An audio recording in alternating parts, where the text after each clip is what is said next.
In DC, we're just hoping that you listen.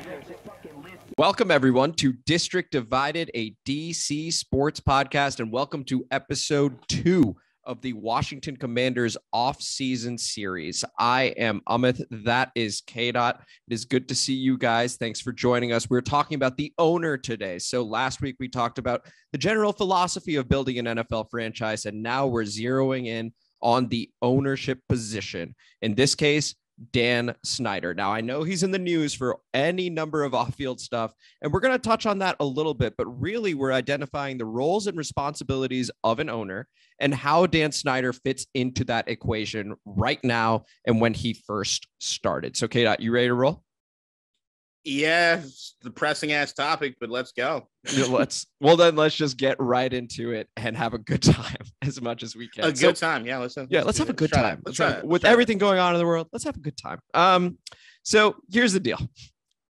The owner is actually one of the most important roles in sports, and a lot of people don't seem to acknowledge that. Now, Commanders fans, I think you guys are some of the smarter fans in the NFL because we know that firsthand, in my opinion. Dan Snyder, for any number of reasons, not been a good owner, but we got to begin with the overall boilerplate. So, owner, what are the roles and responsibilities of the position? Now, KDOT, correct me if I'm wrong, but what we talked about last week was they are the ones in charge of hiring the general manager, for example, and the team president. And from there, almost taking that step back, establishing that trust and letting them run the show. Did I miss anything there, or do you disagree? Where are we at there? No, it's the Bob McNair philosophy. You got to run the plantation. I'm joking. Fuck that. Oh, Lord. Yeah, no. Like, NFL ownership itself is kind of problematic. I couldn't get through without saying at least something about it. All right. Fair enough. Go ahead. Look, yes, that is basically the thing. The guy at the top's got to have, as we talked about in that last episode, right? They have to hire the right guys and know when to step out of the way and when to get involved. Basically, just writing that checkbook, having patience, and doing what it is from the top down, of exuding when they do hire these people that we're all part of the same team, the same vision, and making sure that we're all on the same road going together. And as an owner, anyone that does not fall in line with that vision or that road, knowing that they need to go. Okay. Perfect. So it sounds like we are on the same page there. So now let's just get to the meat of it. Dan Snyder. I wanted to begin first by acknowledging how he got to this position. Okay. So in his early years, to Dan's credit, he was quite entrepreneurial and he failed a number of times, and a lot of entrepreneurs do. And he finally did hit with Snyder Communications.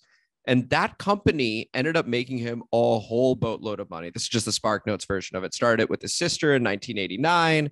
They end up working on wall boards inside doctors' offices and colleges, and they end up expanding.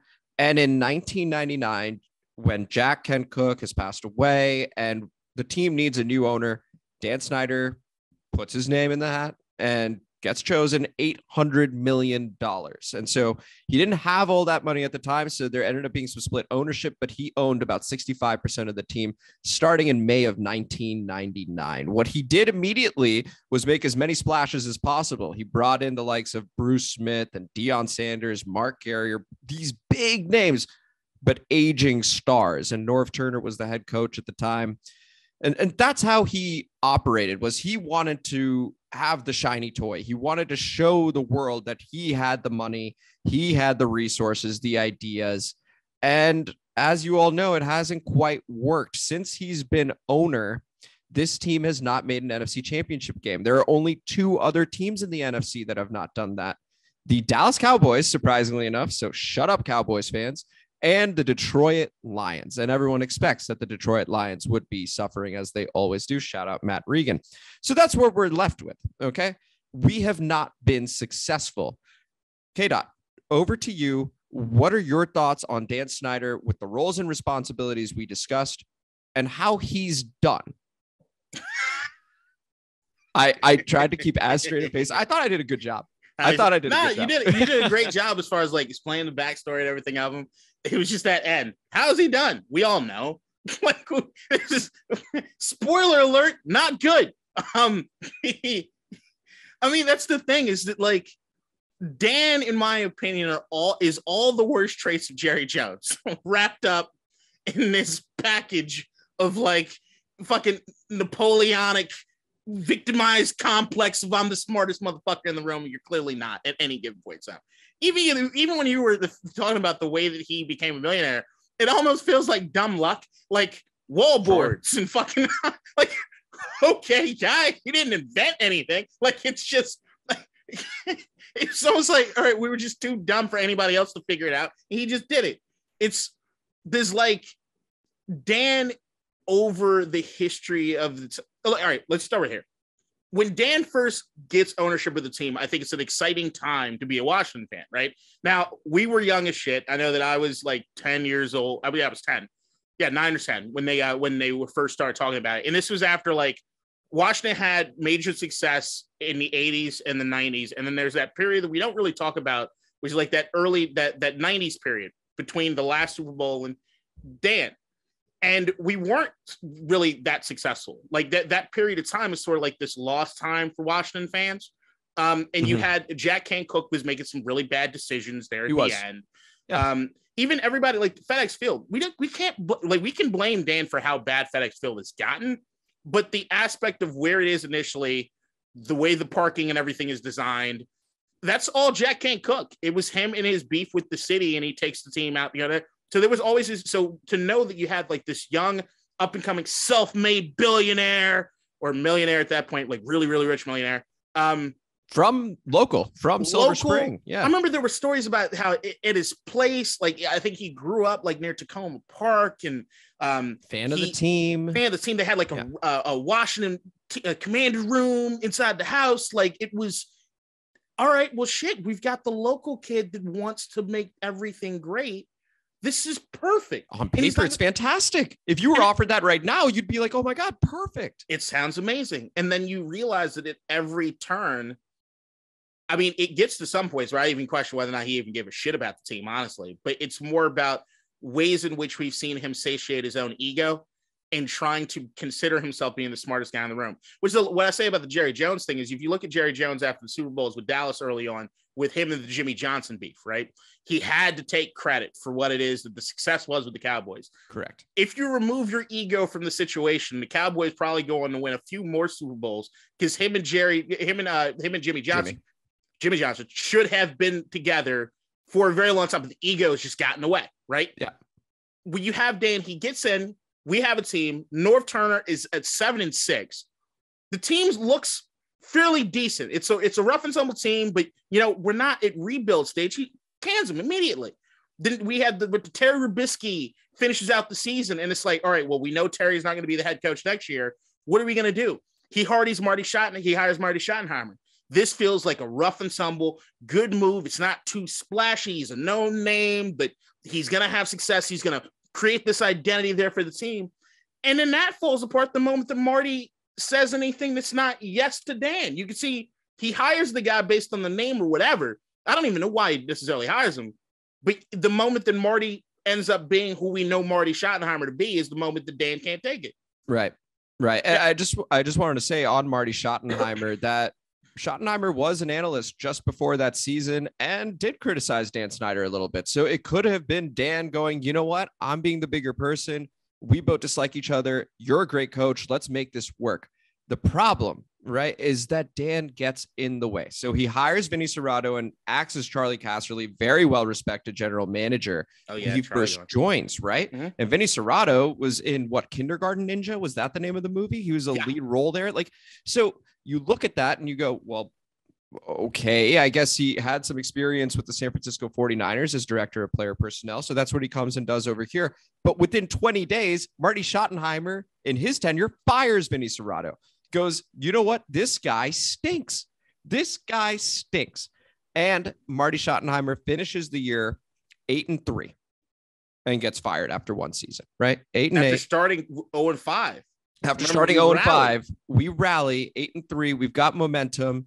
He's got his own guys in place. It looks like, hey, we could have something, but it wasn't the way Dan wanted it. So what happens? Right. Marty gets axed. Vinny Serrato is back.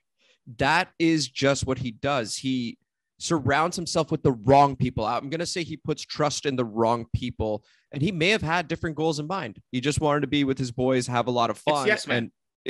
There you go. He wants people to satiate the ego.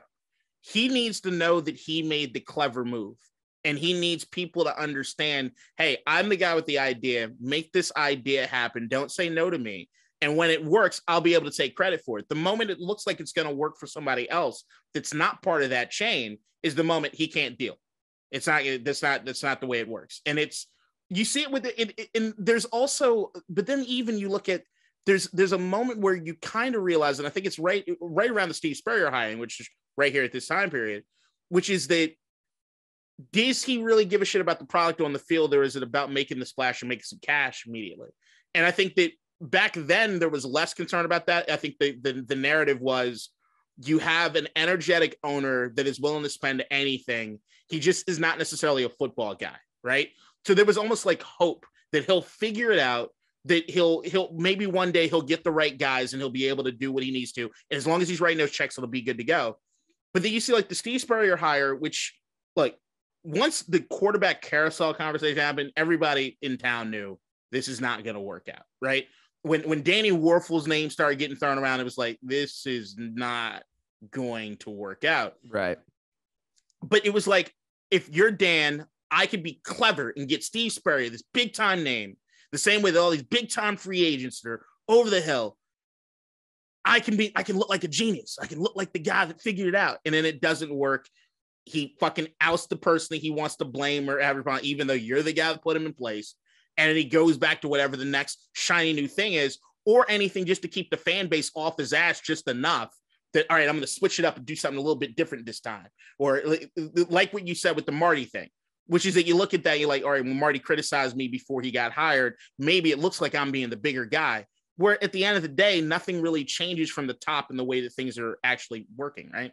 Right, exactly. And so that's just it, right? And that's what worries us, because even if the team's winning, I personally don't have enough faith that Dan wouldn't oust that guy if there were to be disagreements, right? If it's going to be that. The next coach is the perfect example. Or the next two coaches. He convinces Joe Gibbs to come back. Right. Which I still remember the day I remember going to school with the newspaper and everybody was fucking going crazy because we as young Washington fans heard about the glory days. The legendary Joe Gibbs is coming back, right? And you see that, look, Joe Gibbs, like, I don't give a shit what anybody says. I actually look at the Joe Gibbs years as fairly successful, especially when we're looking at the grand scheme. We made the playoffs 2 out of 3 years. You look at all the adversity as far as like the Sean Taylor situation, injuries at the worst possible moments, things like that. When Joe finally understands after the death of Sean Taylor, like, I can't do this anymore, because that's the same run that he calls with the 2 timeouts, or the timeout when we don't have right, the back-to-back against Buffalo. Yeah, I got a NASCAR team. I'm getting up there in age. My heart can't take this anymore. The next guy who should have been head coach back then was pretty much a slam dunk. We all kind of knew what should have been if you're going to keep this team and the tenure in moving forward. Maybe it was the right move. I still don't, but it was Greg Williams. And I think everybody remembers Greg Williams was the guy who had that defense running around doing crazy shit. He seemed like the obvious choice to be the next guy. The only thing that we all know about Greg, he's not going to be a fucking yes man to anybody. And you could see that tension was there immediately. It was like, yeah, we're not going to be able to do that. And you could see they wanted anybody but Greg. Mm-hmm. They hired, and you also see there's no real vision after the Joe Gibbs deal. It's how it is that we're going to put it together. They hired Jim Zorn as the offensive coordinator before they hire a head coach, right? Yep. Then nobody else wants the job except Jim Fossil, who's begging for the job, and nobody wants Jim Fossil. There's I think rest in peace. I actually think he. Well, I don't. We will confirm that. Yeah, I don't want to. Hang on, I got to look it up before I do anything else. You're looking it up now. While you're looking it up, he passed away last year. Yeah. Okay. Rest in peace, Jim Fossil. Rest in peace, Jim Fossil. And then you just promote Jim Zorn, and it's, hey, I could look like a genius. I'm the guy that chose this guy that nobody else.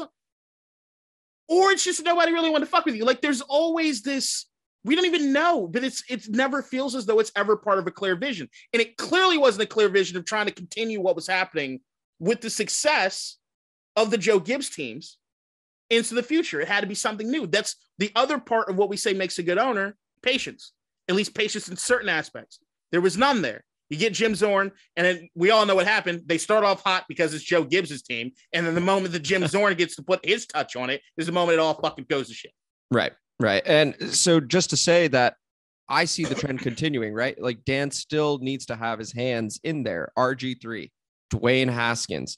These were his choices, right? So it's about, again, when we talk about role and responsibility, installing that general manager and trusting that person to be the football guy. And instead, Dan makes his own decisions regardless of it. And so even now, we talk about the team president, Jason Wright, in my opinion, at the time, great hire. I thought it made sense, but now you see, and myself included here, fans getting frustrated with Jason Wright because it feels like he's turning into that yes man again. He's getting defensive when the media asks questions about the crest, for example. Don't double down there. It's very simple. Like there are little things that are beginning to add up where good people with great intentions turn rotten over time because Dan Snyder is the man in charge, right? Yeah.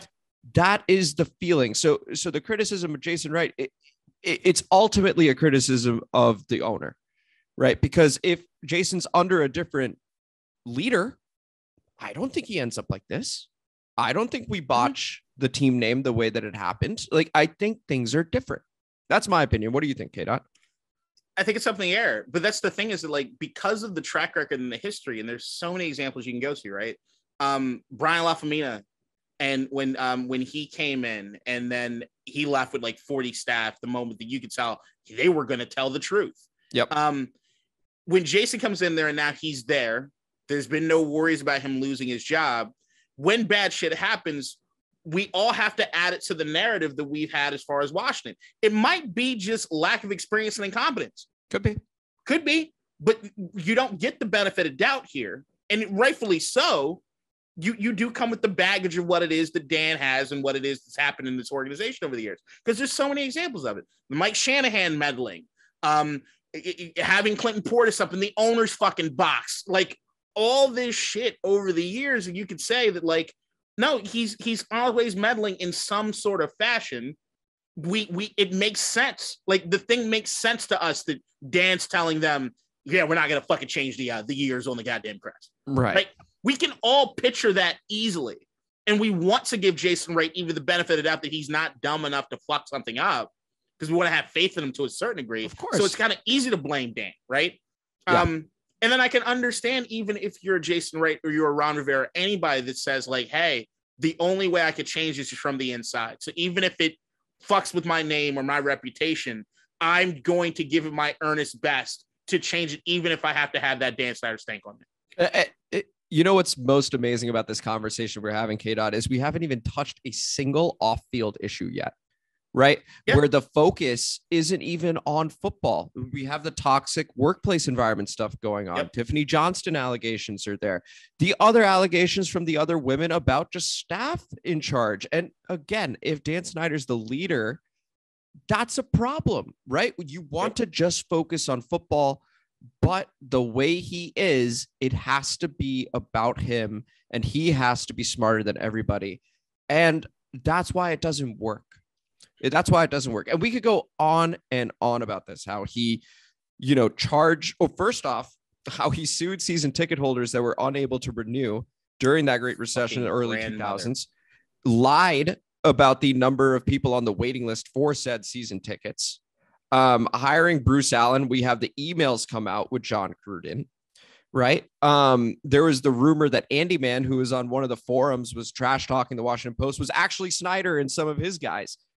Any number of things that we could get into that just scream, we don't care. All we calling cancer patients market segments. God, like letting not respected Washington sports journalist and newscaster Rennie Knott stand outside of the practice facility because he wasn't one of the paid media partners. All this shit.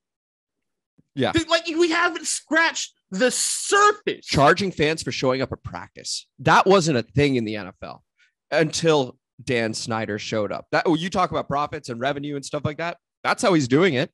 He's milking the fans. Crazy. I want to do a whole episode of Six Flags. I want to do a whole episode Bill on Gates Six Flags. Hates this dude. $122 million gone after Dan Snyder shows up. I mean, the business acumen, he did great with Snyder Communication. I will give him credit there. He did. Yeah. And maybe he forged some names. By the way, that is also an allegation. But at the end of the day, this guy, as an owner, does not know what he's doing. Now the question is, K-Dot, because we'll see what happens if he gets ousted. The Snyder Communications thing, there was a lot of fraud in that. There was a ton of fraud there, so I'm just saying, you try to give him credit. I can't. I'm trying my best to be like, when I say objective, I mean, maybe give him a point. No, there's no points to give. No, that's the thing that we have to do as Washington fans. And this is where it's a perfect episode to do so, right? We have to stop with our bullshit. Okay, fine. In that case, he doesn't get credit for that. We've all done it. We've all done it. We've all tried to give him the benefit of the doubt. There's every single one of us over the tenure that Dan Snyder's been there has said he's just misguided. He's just the guy. Like, he's just had some bad, he's made some bad decisions, but he's going to get it right. No, we've all fucking done it.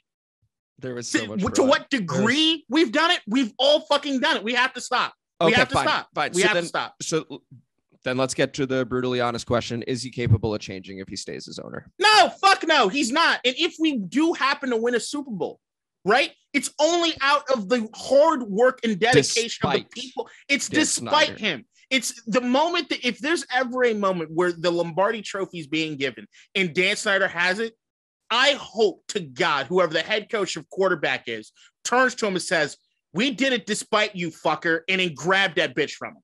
Like, that to me is that to me would be a moment, right? Like, that would be immortalized.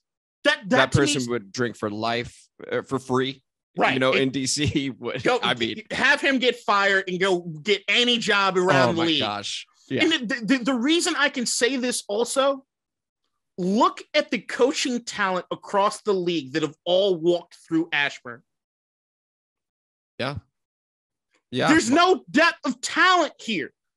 You cannot thrive when you have this asshole at top. You can't. And if you do, it makes it 3 times as hard to get it done. Right now, I actually think that we'll get to it. Never mind. No, go ahead. Go ahead. Right now, if we're following what it is, we're going to get to it. As far as I just didn't want to jump too far ahead. Sure. I think this team is in the best position it ever has been since the end of the Joe Gibbs era to potentially be something special. But maybe 2012. Yeah, 2012. We'll say with Alfred Morris and RG3. And even from the get-go, that was fucking doomed with the Kirk Cousins. God damn it. Like, right now, this team is primed with the way that the team itself has been built over the last few years to potentially be something. Like, we're all of the idea that we're a quarterback potentially away from being in the conversation, right? Correct. At least. It's all in spite of him. All those draft moves are not him. It's finally the time that we can finally say that, like, he's been so worried about the off the field shit that he hasn't even been able to get an opportunity to medal the way that he needs to right now. And that's the one thing that we got to hold on to is that, look, nobody's thinking anything as far as the shit that's happened off the field with him. He's a fucking asshole. He is. When there's enough smoke, there's fire somewhere. And even if it wasn't him directly, he put a lot of these guys' positions and made them feel as though they were fucking untouchable. And that it allowed for that shit to foster in Ashburn. 100% that's on his ass. I think that his concerns with that have alleviated us as far as a franchise of what the product is on the field recently. Yeah. I honestly think that's the only reason. If he didn't have the off the field shit, we probably wouldn't even be in this position. Yeah, I would agree with that. You could still be an incompetent owner just on the football side of things and still have an occasional championship appearance. Again, 13 out of 16 teams in the last 21, 22 years since he's been owner in the NFC have gone to the championship game. Not necessarily the Super Bowl, but just the NFC Championship game. Right. And same thing on the other side. There are 13 out of 16 teams in the AFC that have been there in the last 22 years. The only ones that haven't, Miami, Cleveland, and the Houston Texans, whose first season was 2002. Right. So for a franchise as proud as this, we're probably the team that should have been there out of the 6, because in the case of Dallas, Jerry, yeah, some people don't like him as owner, whatever, but he's won multiple Super Bowls. So even if he were to just drop right now, Jimmy and Jerry. Yeah, he made the decision. He made the choice. Jimmy, he did. But could have been more. I agree. But the point is, Jerry's won, and Dan hasn't. And so, okay, so we're gonna see what happens. Of course, with his future, there's the ongoing allegations and congressional inquiries and whatnot. So, gosh, what a depressing episode. Just thinking about like he really isn't capable. And even the last couple of years, when you said you really like to rebuild, he technically hasn't been in the building, right? Because that was part of the NFL saying, step away. And when he steps away, we can focus on football. And would you look at that? We actually built something in the meanwhile. And you look at that tenure as far as like the first round picks over the last few years, right? Yep. The unsexy defense picks, the Alabama players, right? Mm-hmm. The moment he meddles, Dwayne Haskins. Like we have though, and we wanted Montez Sweat, who we had to trade up for, lose a second round pick, and we could have had Michael Pittman Jr., for example, with that second round pick if we had just taken Montez at 15. And I like Montez, but we can all admit probably if we could do that draft over, it probably ends up a little bit differently than the way we had it, right? We don't have to give the fucking capital up. Like, right. You look at that and say that how many of these picks kind of panned out, but we almost might be in a better position if that Dwayne Haskins pick doesn't happen the way it does. Are we in a better position than we were? Like, there's so many times where you can look at it and be like, yo, it's one of those things. We win in despite of him. Oh, it was especially bad because let's say we didn't take Dwayne. We'll conclude the episode after this, but let's say we didn't take Dwayne. Well, then guess what? We still need a quarterback. And guess what? We probably would have taken one of two people. Maybe we take Chase still. And love Chase, just to be clear. I mean, we love Chase here in DC. Mm-hmm. But we're probably going quarterback with pick 2. And we're either getting Tua or we're getting Justin Herbert. Right? And I'm not even going to go there with you. That could have been really interesting. And there is every chance in the world that if we had taken Herbert, he's not the guy he is right now. Just no, you know who would have been our fucking quarterback? Who?